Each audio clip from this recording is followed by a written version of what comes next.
Mr. DR. Good morning. How are you? I'm doing pretty well. It's 8 a.m. where I am at. I'm on the West Coast today.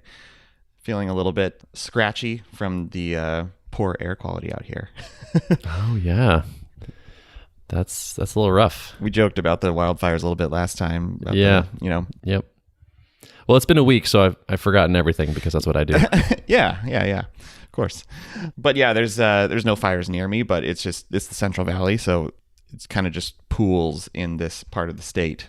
Man, yeah, I lived here for most of my life until moving a few years ago, and you don't really realize what you're breathing in until you get out and then you come back, It's pretty crazy. Yeah. I have a friend that lives in China, and it's like some of the cities are so bad there. It's like you have to move, basically. Right. Yep. It's rough. Yeah. So what's going on in the world of business and software and yeah. Well, so I shipped a new revamp to the homepage this week.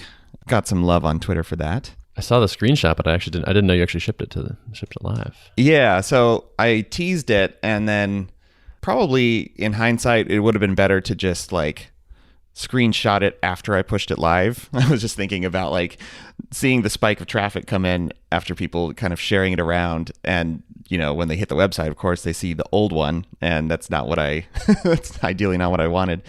So it got shared around for a little while, and then it got retweeted by someone with an even more substantial following than the previous retweets, and I was like, forget it, I'm just going to push this live because it was close enough anyways. It looks good.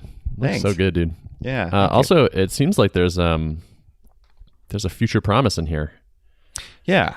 So you're teasing a little something. I did tease a little something. I've been kind of toying around with what's the next thing to add into the toolkit, and so I have a coming soon on payments, basically, as the next thing to add. And I know plenty of people who have used WordPress plugins, for example, to install simple payment buttons for one-off products they sell or whatever, taking pre-sales.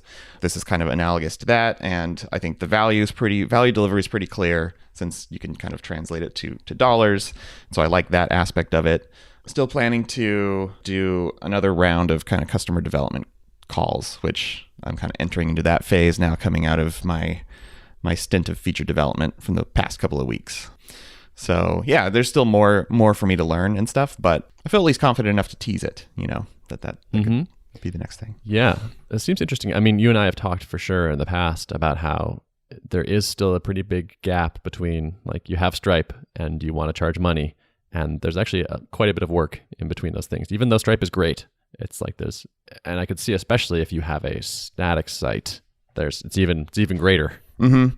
I was reacquainting myself again with kind of Stripe's docs yesterday, just doing some planning work, and they actually just revamped their docs site again. It was different when I looked at it yesterday from a couple days prior, I believe. So I think it was a very fresh update. They kind of delineate between client-side only integrations and then client-side that also requires server-side. And the things you can do with the client-side only is extremely limited. So you can put a checkout button, but you can only put certain line items on there, and you can't attach to existing customers, and there's all kinds of limitations around it. And anything else you want to do beyond that, you have to implement basically a server-side part to initiate a checkout session, I think they call it. That's basically, I think, where I see StaticKit falling, serving that role of the server side for doing basically whatever you want. So you give StaticKit some Stripe keys, and then it can handle the server-side initiation part for you. Hopefully make it as smooth as just a client-side only type of setup, Cool. Yeah, that sounds interesting. We're using that right now, the checkout stuff. So, and it's still a little tricky. I feel like one of the I guess the dangers here is that Stripe will tend to build towards you potentially. Yeah. But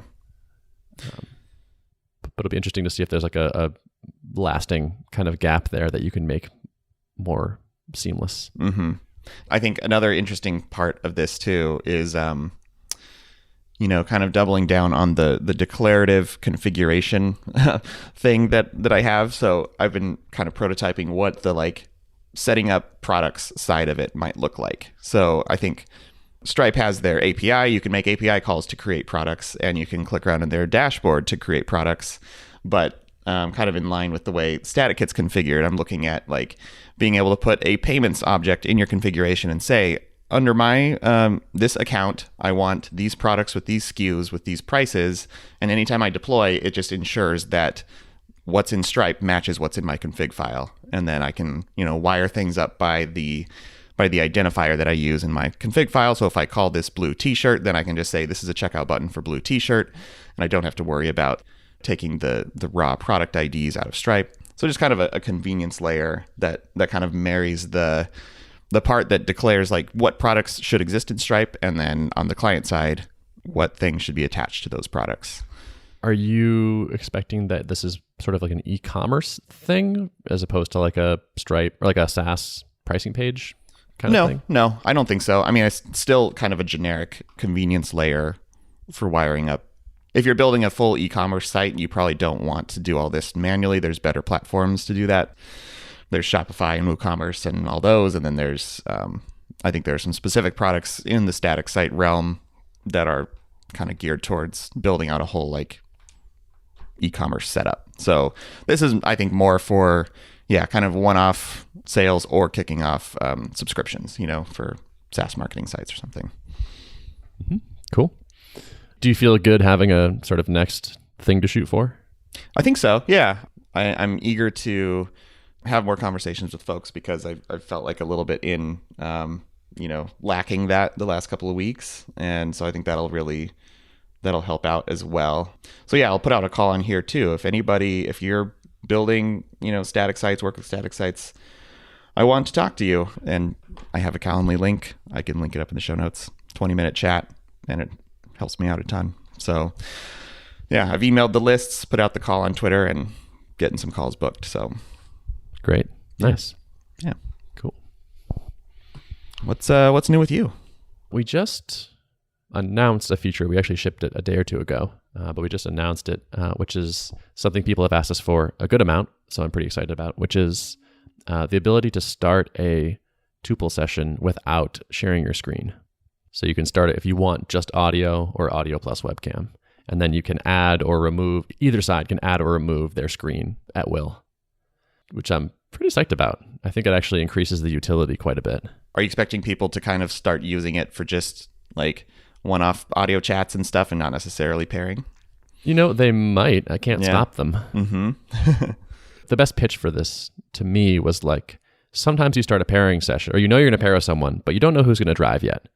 And so it's nice to just talk for a little bit and then be like, okay, you want to drive? All right, fine, let's do that. And then you share and then you're on your way. It still serves the pairing purpose to me. It makes it better for pairing. It also, I think, makes it more generally useful. So it's kind of a nice win-win there.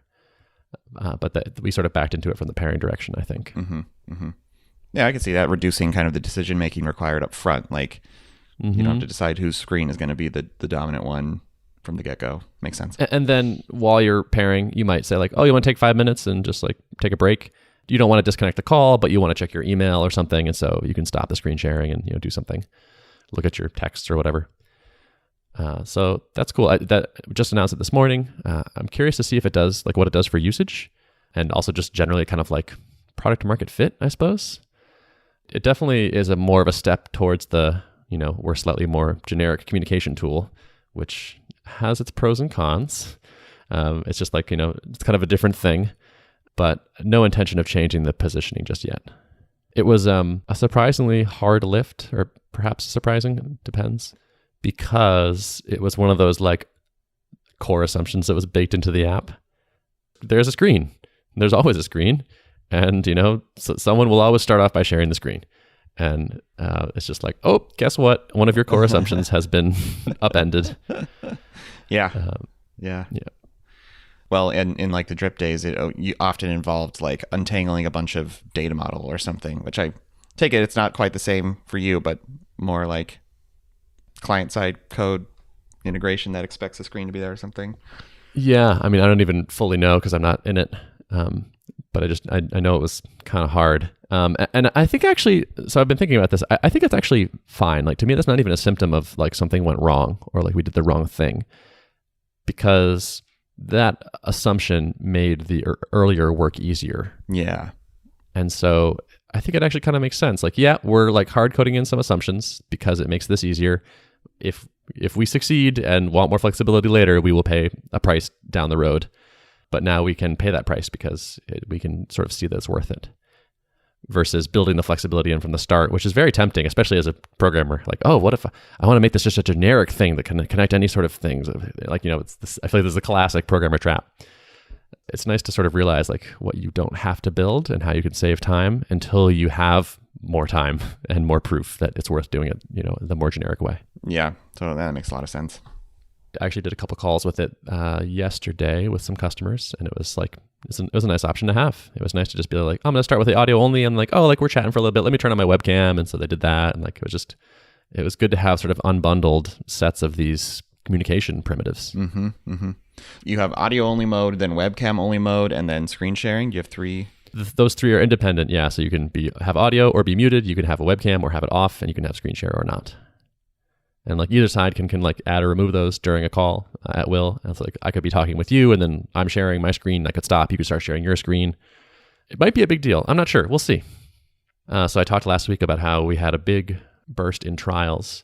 A decent chunk of that sort of bump when we emailed everyone and said, hey, we have a free trial thing has been sort of moved through the conversion point. And our trial conversion rate has gone down a bunch as expected. So like this is like the cohort of people that like were like, I'm not willing to pay for the trial. And then we give them the free trial. And like we actually had a lot of cancellations where people would just say, I tried the app. I think it's awesome. I just don't really have a need for it right now. Like I'm not doing that much pairing, but like I can't wait to try it in the future when I do. We definitely got a lot of people that were just curious. Like they've been kind of following the journey. Maybe they listened to the podcast or they've been on the list for a long time, or both. And they were like, just wanted to see it. And so they try it and they're like, it's cool. Seems like you did a good job, but also bye. Yeah. No, and that is the trickiest part with doing free trials and especially freemium, which I, for better or worse, have on my product today. So it can be very difficult to know, like, okay, I got 10 people signed up yesterday. How many of those people are actually here for the right reasons, Mm-hmm. Yeah. So I'm sort of not reading too much into this particular cohort just because I know it's kind of a special case. So I don't feel like I really know what our conversion rate is going to be from the new free trial thing. So it's been something like 35% over this cohort recently, but not sure what it's going to look like later. So I don't know. I'm trying to not worry about it. The good news is that the rate of new trials is definitely up a lot still. It's not quite as high as before, but it's still high, much higher than it was when we had a charge for it. That seems positive, and I think that would be a net win for us. I think we basically settled on a pricing page design, and next week I'm going to be working with he who shall not be named because he comes up in every podcast to build out to convert it actually into Tailwind. Nice. HTML and CSS. Finally, sometime this month, there will be like a proper, you can sign up for Tuple the way normal people sign up for normal apps most of the time. Nice. Yeah. So that might even, I have a hunch that will even, that'll increase the trial rate again, hopefully. Yeah. Because remind me what the flow looks like today. They put their email address in and then you follow up with them? And then we immediately email them an invite. Okay. But like, not everyone gets, sometimes it goes to spam, sometimes you get distracted by their stuff in your inbox, maybe you weren't interested after all or whatever. So it feels like, oh, it's an extra step where we can very easily lose you. Yeah. Versus like, get going, like here you go, like click this thing and then click this thing and now you have a trial. Yep. Nice. Yeah. So hopefully that will do good stuff. Mm-hmm. Yeah. Just another step towards growing up as a SaaS app. Yeah, it's gonna be a real thing. I think around that time we're gonna like say that we're 1.0. Mm-hmm. So just kind of make that maybe try to make a little bit of a big deal of it. Like it's now fully self-serve and we're 1.0 and hooray, the doors have been thrown open fully. Enjoy. Yeah, make it a marketable event. Hope so. Yeah, that's the goal. Why not, right? Mm-hmm. Might as well. We still haven't even been on a product hunt, I think. Yeah. As far as I know. Yeah. Yeah. Or other sites like that. Mm-hmm. Mm-hmm. So are you going to MicroConf this year? I am. Yeah, I am stoked that it is in my place of residence. Yeah, you have to, right? You're basically required by law. Yeah, there's that too. But Yeah. Are you going to go to starter or growth? I think will definitely be around growth, and I might be around starter as well. I haven't decided yet. Travel logistics are not a factor, and I think there's some Tiny Seed sponsorship of Tiny Seed cohort members too. So I think there's very few reasons for me not to be around. I think. See. Yeah. Yeah, that makes sense. Yep. You know a guy that knows a guy. Yeah. Got a little pull inside the microconf community. Mm-hmm. Just a little. Well, that's nice. Yeah. I'm very glad to see it move out of Vegas. Mm-hmm. I wish it weren't in April in Minnesota. Like, I had this vision of like, oh man, it's going to be so fun and warm and beautiful. And I was like, wait a minute. No, it's not. It's going to be 40 at most. Yeah. Yeah. It's a little risky. I would say May would have been, a little bit of a safer bet, but I'm sure. Yeah. Probably way more expensive. I'm sure it had to be April for a number of logistical reasons. Yeah. Yeah. So I think I'm going to suck it up and go anyway, I'm pretty sure. It was the first time where I was kind of like, oh, I kind of had like a hesitation around it, I guess. Partly due to like weather, yeah. And also because, as you and I have talked about before, like I'm not as much a talks person anymore. And so like I would be pumped to go see people, but the talks are like less interesting to me these days. Some of that's just personal. I'm just like kind of burnt out on conference talks. I've done a lot. I've been to a lot. I've been in a dark room with conference talks a lot of times, and I'm kind of a little bit over it. Mm-hmm. You like asked on Twitter, like who's coming to MicroConf this year? And there was a bunch of activity on there. And I feel like I'm drawing a blank on who exactly, but I feel like there were a number of names of people who were like, oh yeah, it's been a few years since I've been there, but I'm really excited to come this year. Like I feel like there's kind of I feel like a resurgence of energy a little bit. Yeah. I'm curious to see how that like turns out net. Yeah. For the conference. Mm-hmm. Like it's because it's a pretty big difference. Mm-hmm. Yeah, and I'm excited about the location change too, because I feel like this perhaps might be more conducive to just higher quality extracurricular time. I mean, it's nice and all to walk through casinos and hop on a blackjack table, but I mean, it's not exactly the best. I don't think it's the best environment to talk business and I don't know, mastermind and all that stuff. So I think it always felt like such a mismatch for like the bootstrapper kind of financially responsible mindset to me. Yeah. It was like the most excess sort of debaucherous kind of setting. Yep. It's like, aren't these like mostly kind of like responsible nerds? Yes, I know. It's funny. And walking around, in the vicinity of the hotel, you could always tell who's like a MicroConf attendee versus They weren't smoking cigarettes and at a slot machine. Yeah, exactly. Yep. I haven't seen you in person since last MicroConf. Is that right? I think that's right. Yeah, we've kind of been on this annual cadence, which we should probably change. But well, you should come to Boston in February. It's amazing. Yeah, if I'm having a conference. It's called Cold Conf.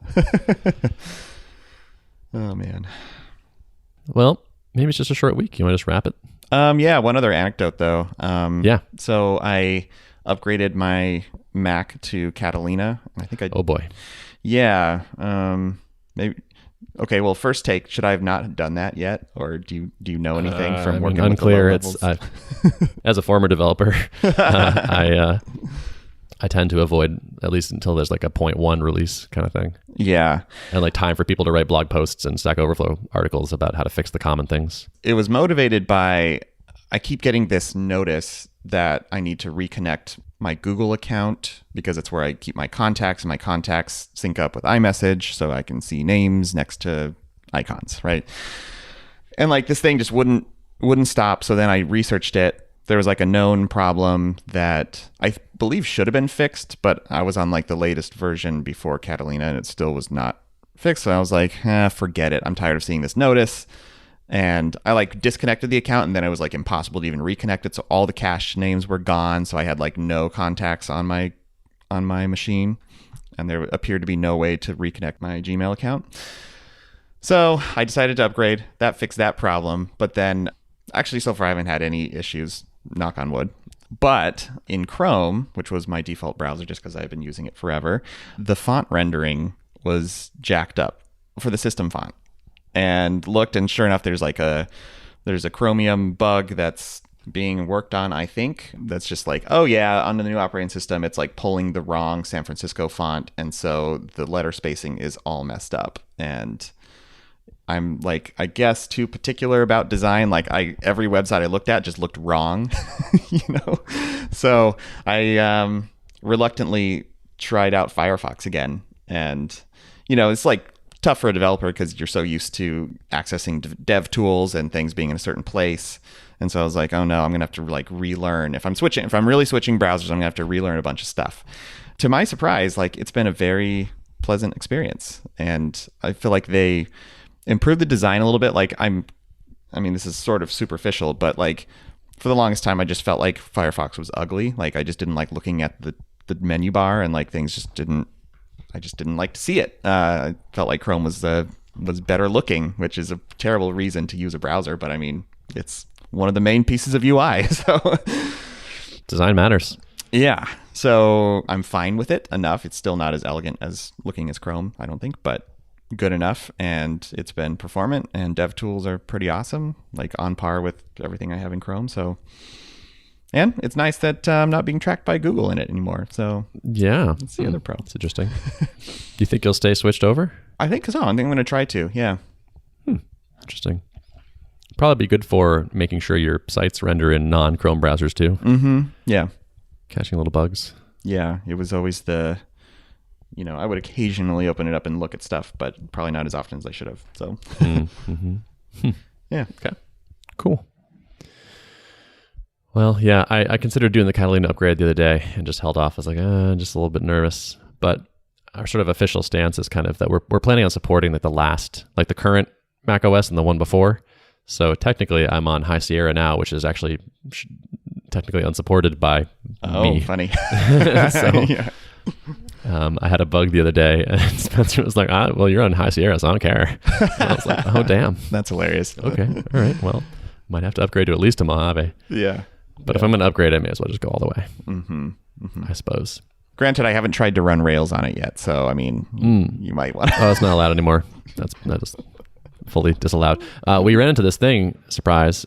Catalina now has this idea of notarizing apps, which is basically a process where it's like, you used to just be able to sign an app with your app developer ID or whatever it was, and like it would be like, okay, this is legit-ish, or like more legit than if you hadn't, and it displays fewer warnings. And now in Catalina, there's this thing where it's if you don't notarize it, which means you basically send it to Apple, and they scan it for malware, I guess, and then approve it and sign it a different way. Not like a full App Store review. It's actually an automated thing. So it's like, it's on the order of like seconds as opposed to days or something.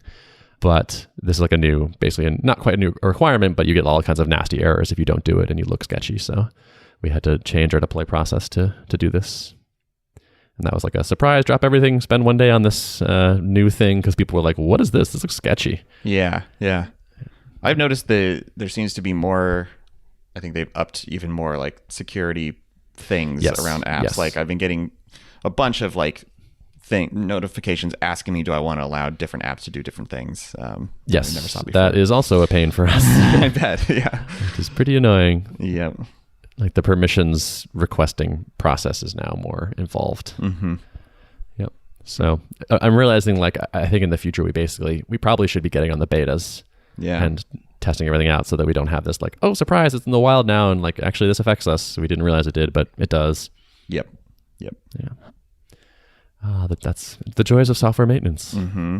Can you run like Mac VMs, like, or do you have to have literally machines that are upgraded? I guess you could parallel. Maybe you can like do a parallel operating system thing or something. Yeah, maybe you could. Yeah, I wouldn't be shocked if you could do that. Yeah, sounds like a thing it's plausible.